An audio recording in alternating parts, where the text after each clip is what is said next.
na sinasayang nilang oras nila dito sa mama na to. Kaya lang naman ho natin papanoorin to dahil nandiyan si Ma'am Pinky Web eh.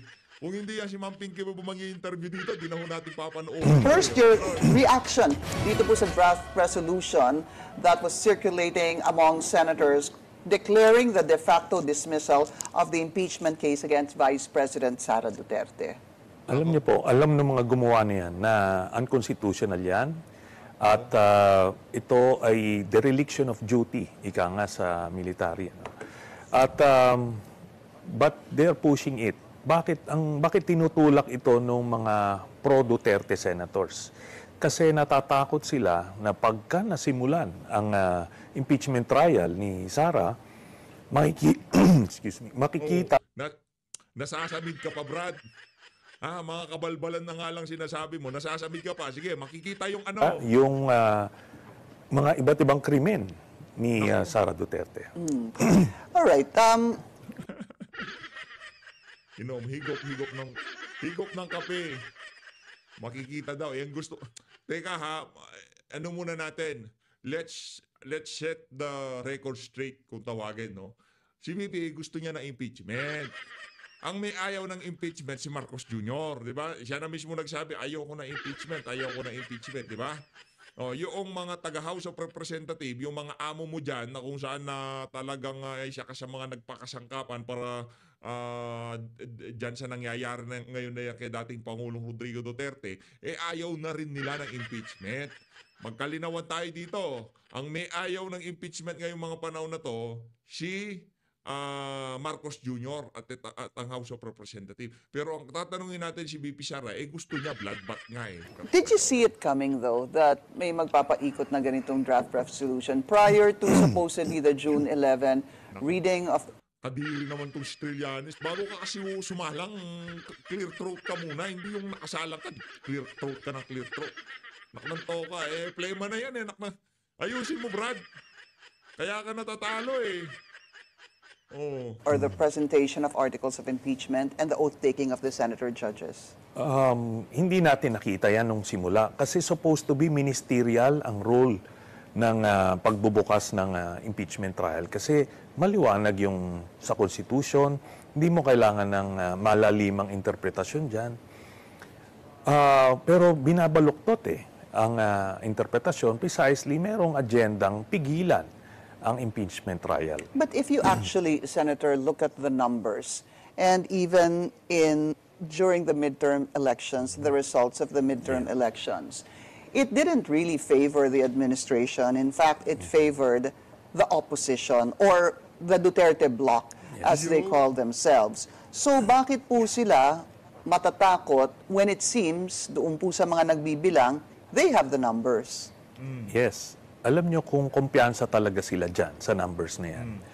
Precisely, pwede naman kayong mag-acquit sa dulo. Kaso, as what we have seen nung impeachment ni former Chief Justice Renato Corona, and I was there, nung pinupulsuhan ng mga analyst yung leaning conviction or leaning acquittal, lamang yung leaning acquittal.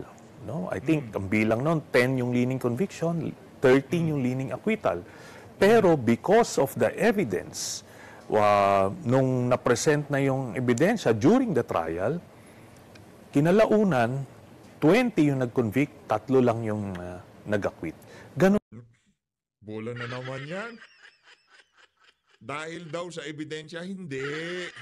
Dahil doon sa perang umikot na galing sa Malacanang. Hindi sa atin nanggaling yan. Nanggaling ho yan dito kay dito doon sa mga dating senador na mga senator judges diyan sa naging impeachment trial nitong si dating Chief Justice Renato Corona. Nagkaroon ng bigayan. Hindi base sa ebidensya, base doon sa laki ng matatanggap ng mga magkukonvict kay Corona. Balita natin si Lacson daw di daw siya kumuha ng ng pakimkim galing kay Panot, galing sa Malacanang. Nagkaroon ng bayaran. Yang hindi naman hindi naman evidence based yan, yung impeachment na yan. Ang diyan, ang issue diyan, paramihan ng kaalyado. 'Di ba? Ganun lang ho yun. At hindi nyo ho pwedeng ialin tulad ng apple to apple, yang kaso nitong si Renato Corona at nitong si Vice President Sara Duterte. magkaibang ano ho yan, ika nga, hindi ho magkaparehas siyang pwestong hinahawakan nila, Chief Justice at Vice President, yung suporta sa sambayan ng Pilipino, yung kung paano tanggapin ng ating mga kababayan sa social media at yung mga naglabasang sa survey na kung saan karamihan ng ating mga kababayan hindi pabor diyan sa impeachment. Magkaiba ho,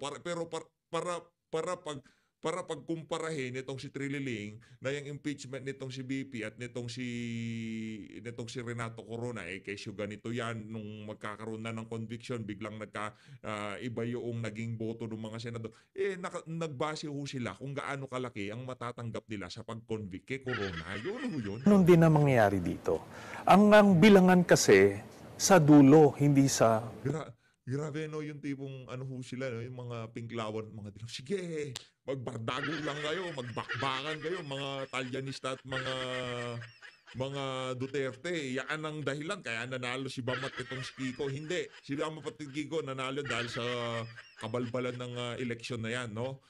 Kumbaga kinapitalize nila yung kahinaan ng ating halalang kaya nanalo yung dalawa na yan. Ngayon gusto ho nilang gamitin yung kumbaga naging dahilan nila ng pagkapanalo nila. Nagsawa na ang Pilipino sa bangayan ng magkabilang kampo kaya yung kandidato namin ng pagkapresidente sa 2028 yun ang mananalo. Yan ang gusto nilang mangyari dyan. Patagalin, pahabain yung impeachment na yan. Para saan? Si Risa daw, tatakbo na presidente. Vice President niya, si Nicolas Torre. Ba talagang pwedeng-pwede, di ba? Una. Ayos. Kaya we should not assume na hindi komo ang mga public pronouncements ng iba't ibang mga senador ay leaning acquittal, leaning conviction. It doesn't mean na mananatili yon. Yung lahat ay magbabase primarily sa ebidensya. Then yung public opinion, pag nakumbinse yung sambayan ng Pilipino na talagang guilty si Sara Duterte, it will be very difficult for the senators as representatives of the people na salungatin yon yung pulso ng bayan na yon. Do you think that in the course of the trial, that again, if we look at the numbers, it favors the Vice President because you need two-thirds to convict? Ano po?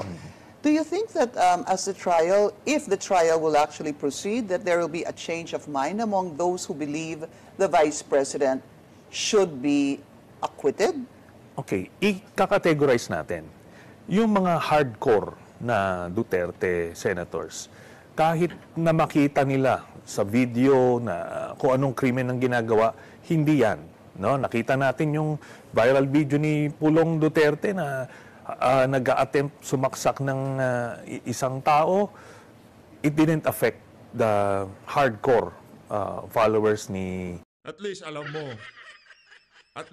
mo na halimbawa kami dito ng mga taga-suporta ni dating Pangulo, hindi kami masusway, hindi kami makukumbisye.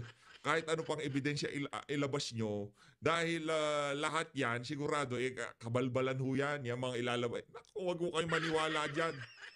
Ang nakakatakot dito, yung sinabi ni BP Sara, wala kang pwesto sa pamahalaan. Si Trililing, walang kwenta yan.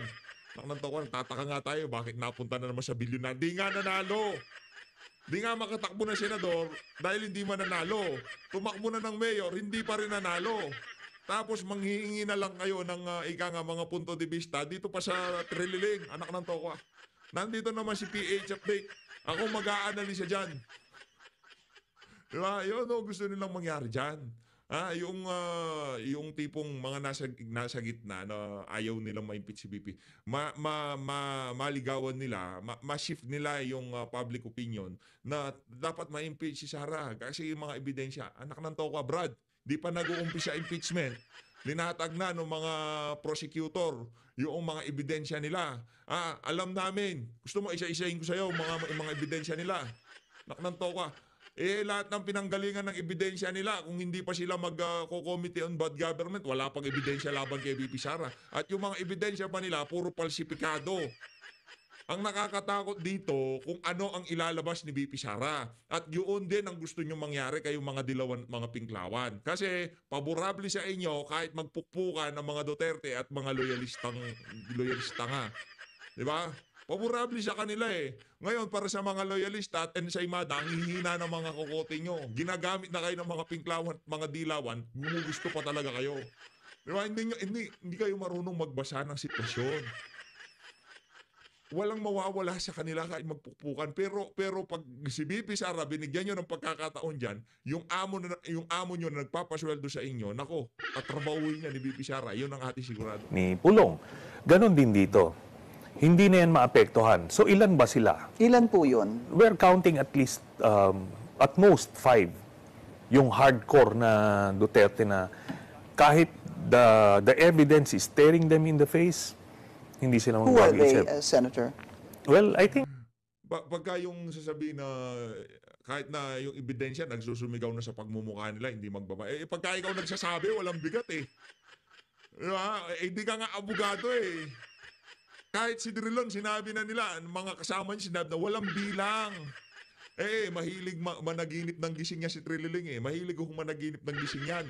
Pantakin mo, tatakbo ka ng pagka-mayor sa sa Caloocan kung di ka ba naman nananaginip ng gising.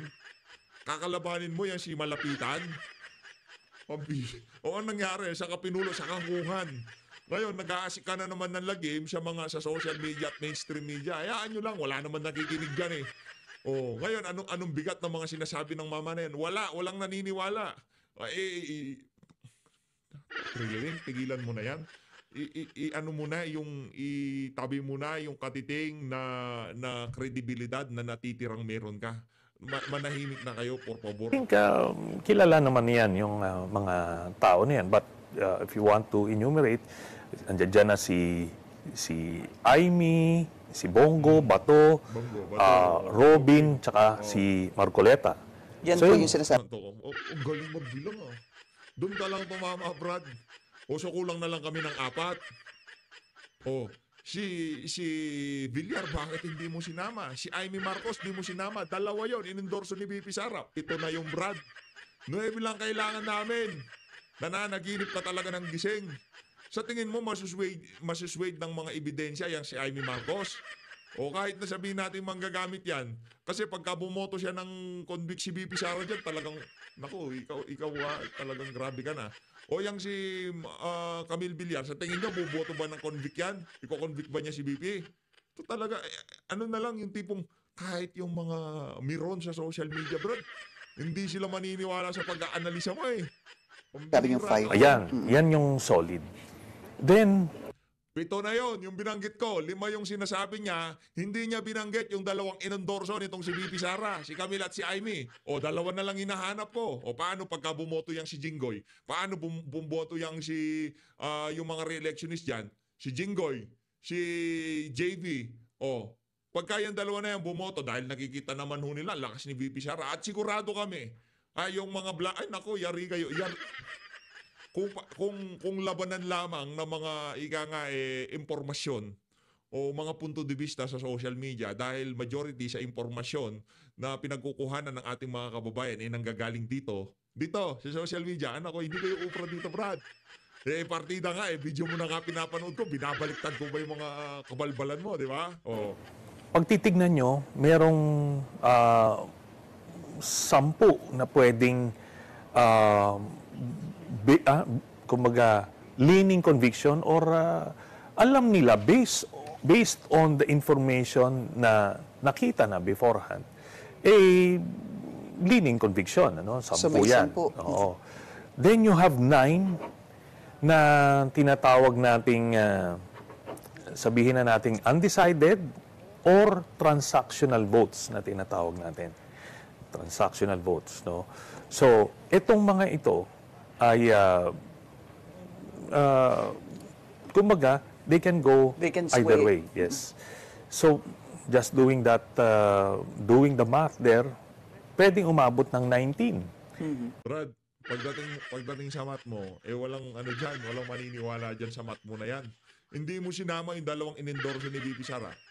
Diba? Tingnan natin.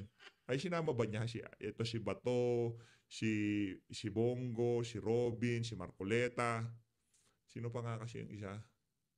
Si Aimee, sinama niya si Aimee. Si Bongo, si Bato, si Marcoleta, si Robin, si Aimee. Sinama niya ba si Aimee? Parang meron na tayong kulang. Sige, sabay-sama na natin si Aimee. Tayo pa lang mahina sa mat. Si Aimee, Si Camille, 6 na yon. So 3 na lang. Yung mga re-electionist, naku, dapat ayusin yung mga desisyon nyo sa buhay. Nakita nyo naman ang ginawa ni Bibi Sara doon sa mga sumalbahay sa kanya na mga congressman dyan sa House. Partida yan ha, House. Congressman, mahirap po yan kasi talagang ayuda lang katapat ng mga constituent yan. Pero pagka usapang nasyonal na yan, nako, yari kayo dyan. Yan ang sinisigurado. Yung conviction. If all the undecided actually go with Yes. conviction. So, theoretically, you can get 19. So, ang nakikita niyo pong certainty dito, 10 versus 5. 10 for conviction, 5 for acquittal. Yung pong sigurado. Leaning. Yung mga leaning, no? At ito yan. Kasi, hindi pwede kasing isusuko mo na kaagad, di pa nagsisimula. Pinupulsuhan mo pa lang based dun sa public pronouncement, suko ka na. Hindi ganun. That's not how it works. And again, I've seen that.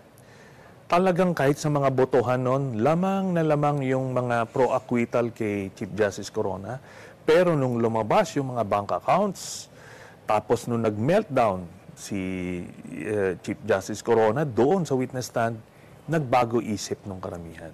So in the end, 20 nga kami noon, no, who convicted. Ngayon, ganun din. Ako, I'm confident. Pag nagsimula yung trial, lalabas yung mga bank accounts ni Sara Duterte na joint accounts with Digong Duterte na billions yung transactions in and out na pera. And ang Grabe naman yan. Billions in and out ng pera. Kung nakita mo na pala, pakita mo na sa amin. Diyan ka magaling. Diyan ka magaling, Trililing.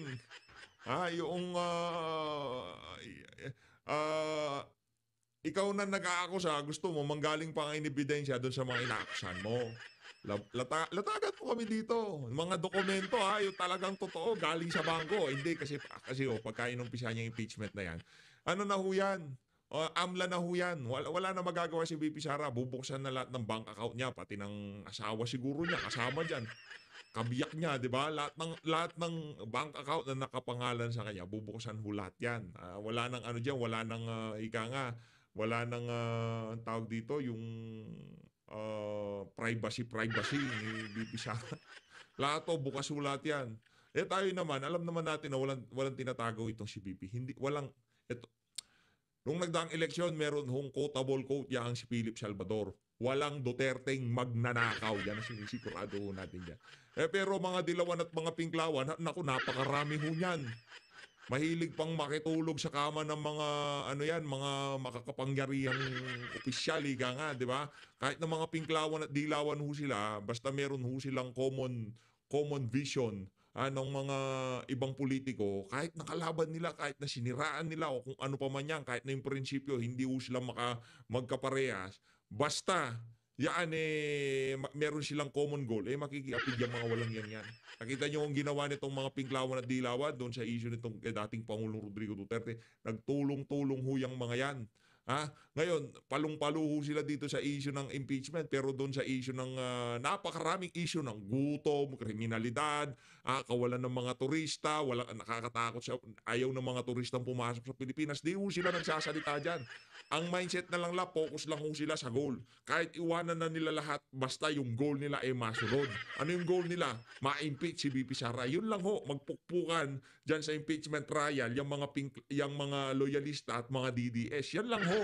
Kasi sila nasa sideline Yan si Trilling, nakaganyan lang sila. Anak ng toka, nagpupupukan sila impeachment trial. Administrasyon at mga DDS.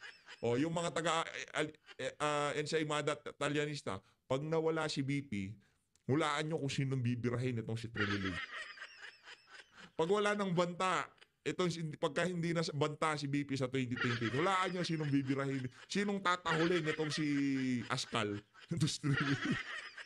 Kasi uso yung di ba, tinawag ni Tatay Digong na Askal, sabi ni Tatay Digong. Sundalong kanin na lang. Sinong susunod na bibirahin niya? Natural lang amo nyo. Mga Typical dito, 80 kayo. yung every 6 months, merong dividendo silang nakukuha galing sa isang drug lord. Ako, sinasabi ko na yan, and dito, I'm so confident nandiyan na lalabas yan. And ako, I've been saying this the past, 9 years, Ngayon, sinasabi nila... Since 2016 po ata. So, that's 9 years. Right, So, 9 years. sinasabi nila, gawa-gawa ko yan, then ito yan. Kung ginawa ko lang yan, imagine, talagang wala na ako. Wala na akong credibility forever, no? Pero I am so confident that it's there. Ngayon, sila yung natatakot kasi alam nila na totoo yung sinasabi ko. Why would you say that, for example, sir, totoo pong natatakot sila when you have the Vice President saying that she wants a trial to proceed and she wants a bloodbath? Ano yan lip service yan nag-ano sila no? Kumbaga, they're saying one thing, but they're doing another. Kanino bang batayan sila Bato na nag-circulate ng resolution? Di ba sa kanya yan? Pwede niya sabihan, Mr. Bato, tigilan mo na nga yan. Baka sabihin, natatakot ako sa impeachment. Pero hindi. Hindi ganun si VP. Hindi gagawin yun nitong si Vice President Sara Duterte. Etong kay Senator Bato, galaw ho nila yan. At alam ko sincero. Sincero tong si Senator Bato. Sincero kung sino man yung trumabaho dyan sa ano na yan. Ang ano ho dito, hindi ho ugali ng mula kay dating Pangulo Rodrigo Duterte at dito sa mga Duterte na to. Yung tipong kahit na alam nila nakaalyado nila, yung tipong tatawagin nila para impluwensyahan yung mga magiging decision. Hindi ho natin kilala na gano'n ang mga Duterte. Lalo na tong si VP Sara. Hindi ho siya ganyan. Kung trabaho nyo yan, senador kayo, gawin nyo gusto nyo. Kung yan ang feel nyo na tama, nasa sa inyo yan. Hindi ko kayo pakikalaman. Pero kung tatanungin si VP, gusto niya ng bloodbath. Ito si Senator Bato, kung ayaw niya, magagawa natin. Winiweigh ho nila di ho tayo senador, di ho natin hawak yung mga pag-iisip ng mga tayo, kahit ano naman wala ho tayong problema dito. Matuloy, hindi matuloy, gusto nilang tigil na yan, wala. Ang atin lang ho dito, sana kung di man matuloy yan, balik na tayo doon sa totoong issue. Yung isiniwalat nitong si Attorney Vic at nitong si Congressman Ungab, yung kulang-kulang na BICAM report. Patapos na naman ho ang taon. Nakakalahati na ho tayo. Makaririnig na naman ho natin yung mga pangpaskong kanta niyan. Hanggang sa ngayon, di pa rin tayo nagkaka-oral argument dyan sa Korte Suprema. Di ba?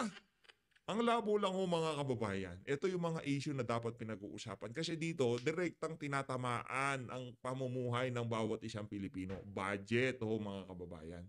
Pero ang pinagkakaabalahan, pinagpupukusan ng mga media na kung sino-sino man, ang impeachment ni VP Sara. Which is wala hong direktang epekto yan sa buhay ng bawat isang Pilipino.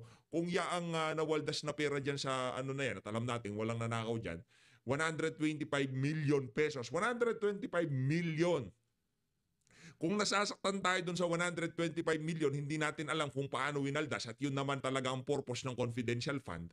Kahit yan kay Marcos Jr., di natin ini-issue yan kasi yung talagang sole purpose niya, makapag-gather ka ng information na kung saan yung nagbigay sa'yo, hindi basta-basta madi-disclose yung mga identity nila, di ba? O kung inahanap natin 125 million, might as well na isa-isahin natin lahat ng personalidad na mayroong confidential and intelligence fund. Presidente, sino pa? DOJ, sino pa? Yung AFP, PNP, balita ko pati mayor meron daw. Di ba? Mga local chief executive, ingin din natin yung ano nila. Kung kanino nila pinagbibigay yung mga pera na yan. O tina-target lang natin si BP. Ano ibig sabihin? Pamumulitika. Tapos yung mga universidad nagsasalita, mga walang nga kayo. Wala kayong karapatang magsalita. UP College of Law, mga 80-80 kayo. Naturingan pa naman kayo mga scholar ng band, mga 80-80 kayo. Kung di ba naman kayo mga 80-80, napakaraming issue ng mga naglabasan, hindi kayo nagsasalita.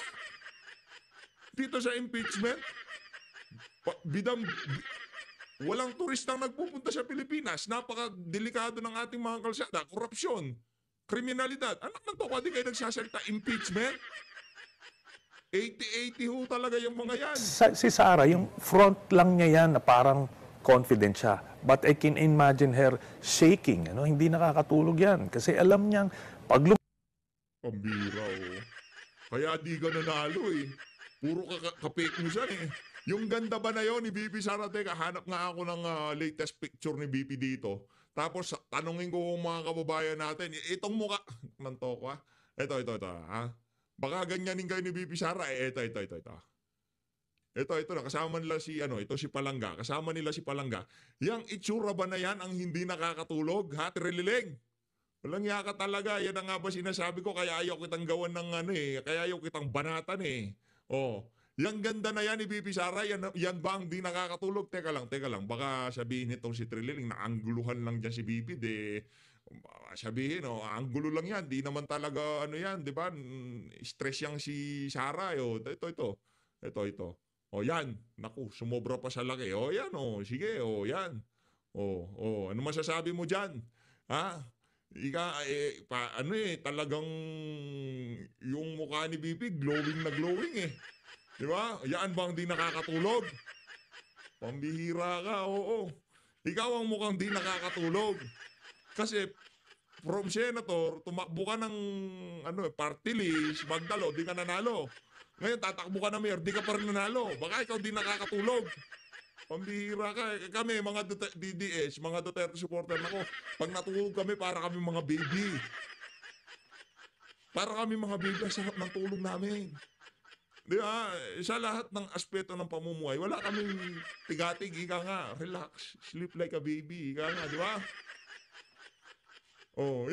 Yung pagmumukha na yan, ito, yan. Tingnan si Trillanes, yung mukha ba na yan? Yan ba mukha ng natutulog? Langya ka. Tuloy natin. Kasama ho dyan si Atty. Vic at itong si Palangga, binibining Maharlika. Tuloy natin, game. Lumabas yun. Again, every 6 months, nag-inka siya ng cheque. Cheque to, manager's check. When she was mayor. Tapos every 6 months, pati yung mga kapatid niya, si Digong, si Hanilet, lahat sila tumatanggap ng dividendo from a drug lord.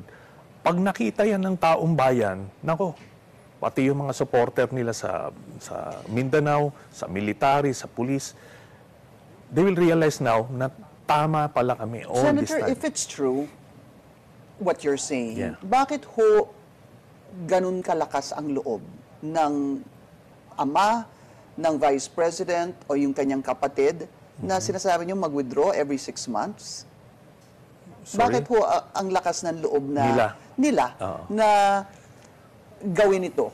Dahil Kung meron, totoo. yes, dahil meron silang impunity, Remember, nung mayor si Duterte sa Mindanao, sa Davao, 30 years yan, akala nila doon lang sila eh. So hindi nila inisip na aabot sila sa Grabe naman yung galit mo na yan, Brad. Hanggang sa ngayong mga panahon na to, hindi ko pa rin yung galit ng normal na tao, yung tipong galit ka ngayon, bukas okay ka na, hindi ka na galit. Ba't ka pa magagalit, tapos na, di ba? Ano pa magagawa mo? Kung meron ka man nagawang mali, subukan mo nalang itama sa susunod. Di ba? Pero yung tipong hindi ka lang kinuhang vice president ni dating Pangulong Rodrigo Duterte, mas pinili niya itong si Senator Alan Peter Cayetano, galit na galit ka hanggang sa ngayon. Brad, mag-move on ka na. Di ba? Ang ikli ng buhay, ba't ini-stress mo buhay mo? Yan ang nga ho ba sinasabi natin, no? Ang buhay, hindi lamang porke may pera ka, kagaya ni Trillanes, mayaman kang kagaya ni Trillanes, satisfy ka na, masaya ka na. Hindi lahat, sa buhay ng tao, hindi ho lahat puro pera.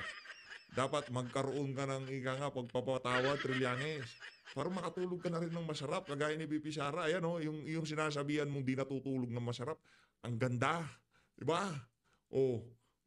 Kumbaga talagang blooming na blooming itong si Madam di ba? Baka kung di lang hindi lang vice president ngayon yan, baka itong si Sherman at itong si BP makagawa pa ng sambunso yan Sa ganda na yan ni BP sa. Tingnan niyo naman mga kababayan, di ba?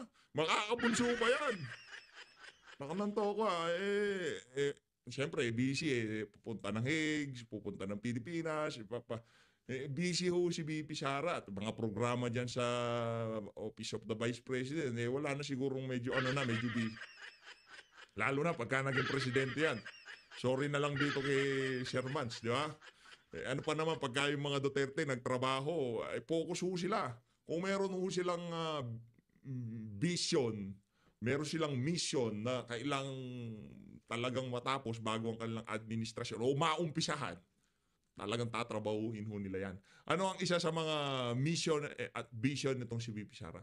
Ito lang ang, ito para sa akin ito yung priority ho talaga dyan. Una sa lahat, bawasan ng korupsyon. Korupsyon ho talaga. Kung bakit naghihirap tayo, ang pangit ng ating mass transport, ang pangit ng ating mga karsada, mga flood control, di ba? Mga edukasyon, root cause ho niyan, korupsyon. Kahit mabawasan man lamang ho, kahit mga, kunyari ngayon, 100%, kahit maging mabawasan lang na 75%, approve na tayo dyan. Yung 25, ipamigay mo na sa mga walang yung magnanakaw yan. Hindi mo kasi masisiro out yan eh. Sa 25%, masaya na tayo. Susunod na tatargetin itong si BP Sara, ayusin na sa haligang batas. Diba? Gawing yung kanyang termino, patapusin. Habang may Pilipinas, may Duterte. Hindi, joke lang. Habang may Pilipinas.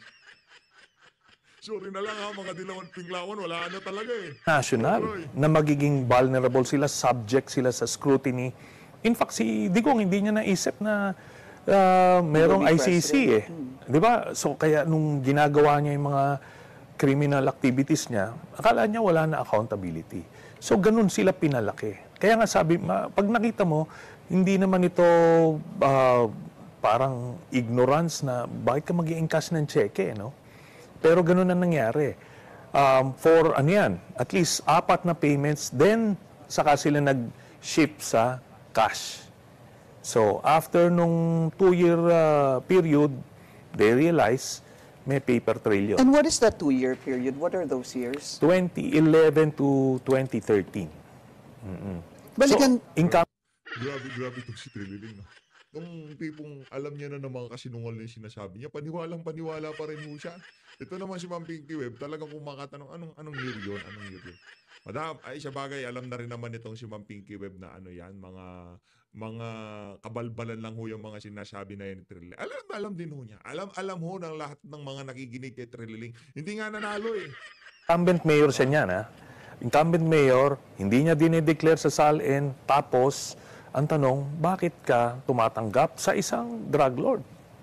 Diba? so basically you're saying that in these 2 years, Yeah. ito po yung nagkaroon ng withdrawal every 6 months, tama po ba? Or deposit every 6 months? every 6 months. But you also mentioned that they would Encashment. do encashment. Nung una kasi yung dividendo, cheque, manager's check. So, ini-encash nila every 6 months. Pero eventually, dinideposit na lang diretso sa kanila.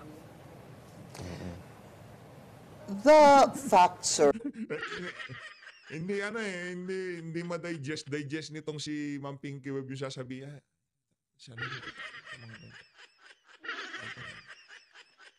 Iba yung pinanggagalingan itong mama. that the resolution is making the rounds, Yeah. the draft resolution, and that accordingly there are other 2 draft resolutions possibly also going around. But that's not yet confirmed because yung draft resolution po na de facto dismissal ay inamin na po ni Senator Bato na galing sa kanya.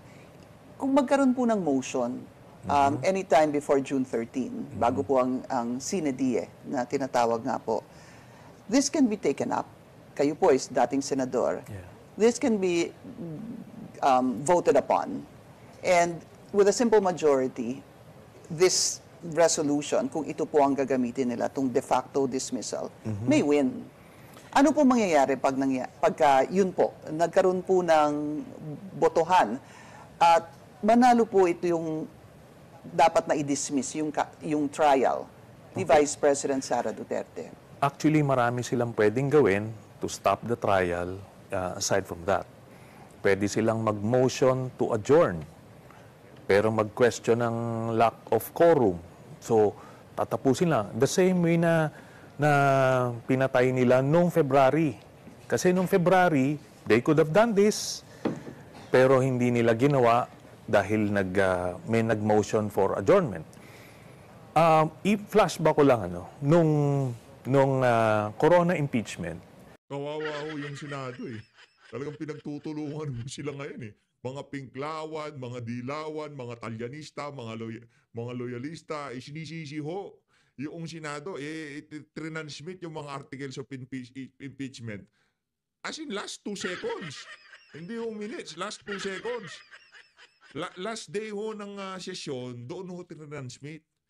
Ngayon, hindi man lang ho na-repair sa sa plenaryo o di man lamang ho na-repair sa sa Committee on Rules o di man napag-usapan sa plenaryo. Natapos ho, as in na-transmit lang sa mula dito kay SecGen papunta dito sa sa Senado. Kaya hindi niyo pwedeng sisihin ng Senado diyan. 'Di ba? Ngayon, dinidribble nitong si Boy Kilay. Ayun magagawa niyo. Pagka tinuloy yan, baka 'di ba? Baka hindi pa tapos ang 19th Congress, bigla siyang mawala sa pagka-Senate President. Kaya kailangan niyang magdesisyon ng maayos dito sa isa na 'to, ika nga.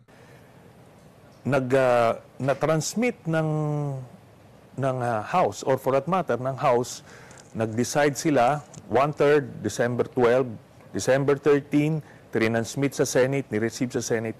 The day after, December 14, nag-oath kami as impeachment court. It only took us less than 30 minutes for the whole exercise. Then, nag-issue na ng summons. January kami nag-commence ng trial. Ganun lang, it's supposed to be that way. Ministerial lang ito. Kaso nagkaroon ng mga intellectual gymnastics, kung anong interpretation ng forthwith. So, maabot tayo rito. Ngayon, apparently, at least inaamin mo na hindi mo pwedeng ikumpara yung kay Corona at dito kay VP Sara. Malaking kaibahan yan. Nakanato ko, meron bang PH update? Meron bang Banateros? Meron bang third floor studio? Meron bang Rodante Marcoleta? Meron bang... Walang ganon nung panahon ni Corona, Brad. Tanggapin nyo na katotohanan na tegi-boom-boom na yung impeachment na yan. There is a determined effort to kill the impeachment, whether through resolution or through adjournment, kung ano man motion. Kaya ngayon yung kailangan natin bantayan. We need to be vigilant. We need to be, kumbaga talagang sounding the alarm na pagka ginawa nila to, this is betrayal of the Constitution. But Senator, kayo po ay naniniwala, and would you say you submit na tama po yung sinasabi ni SP Cheese na kapag meron pong resolution that is filed and then it is voted upon and then that resolution wins, for example, this one, ay pwede po talagang madismiss yung trial, hindi po magka-trial dahil nga plenary is supreme. No, plenary is supreme pagka walang constitutional mandate. Hindi pwedeng, kumbaga, pagka diniktahan ka ng Constitution, kasi defined yung mga limits ng powers ng Senate sa Constitution, nakalagay doon. Pagka merong mandato sa'yo, let's say yung SONA, kailangan yung umattend lahat. Sinasabi niya, may motion daw ng, motion to adjourn to attend the SONA. Yes, plenary yun, pero ministerial yun kasi wala naman kayong power to say, I object, ayaw namin umattend, let's just sit here. Wala kayong ganong power. Yung power nyo to decide is just ministerial to comply with the constitutional mandate para pumunta kayo ng SONA to attend. Hindi pwedeng mag-session kayo while the SONA is going on. Yun. Ngayon, yung impeachment, ganun yan. Trabaho ito. Hindi mo pwedeng sabihin, let's vote on it, wag na tayo mag-impeachment trial.